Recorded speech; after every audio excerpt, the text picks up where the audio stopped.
Okay, so the Southside Schools Community Garden Program could be in one general location for all schools to access with different sections for different schools, or they could be off to the side of the school buildings.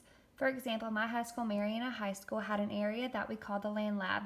It was right across the street from us, but it still required a bus to access it for safety purposes. We grew many fruits and vegetables, and it was actually really fun. In my culinary class in high school, we had a little garden outside of the classroom.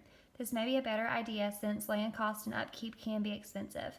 Posted in the next slide is an example of the land around Rickards High School that could potentially be used. Okay, so if you'll look right here, this is Rickards High School. I believe all of this is, or at least the map that I found on Google says that this is all Rickards High School. And right here would be a really good place, I think, to have it. Or you could potentially go right over here. It just really depends, I guess, on the property line of this school and where that falls. Or you could have like little gardens outside of the classroom with the proper tools. But Rickards High School has a decent amount of land behind it. If you look closely, there's a section between the blue roof building and the track area. This is a spot where the students could have their gardens. And basically, I think that this is a really good idea, just because I know whenever I experienced this in high school, it was lots of fun. I learned a lot of things doing this, but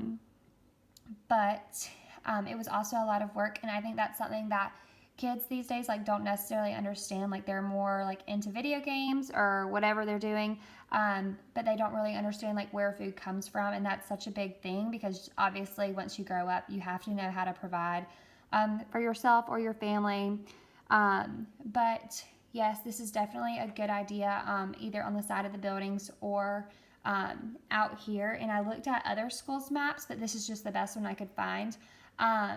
But they all pretty much are the same format, I guess you could say, or layout. With it, some of the schools you'd have to put a garden on the side, or some you could go out deeper into the woods, just depending on the format of the school.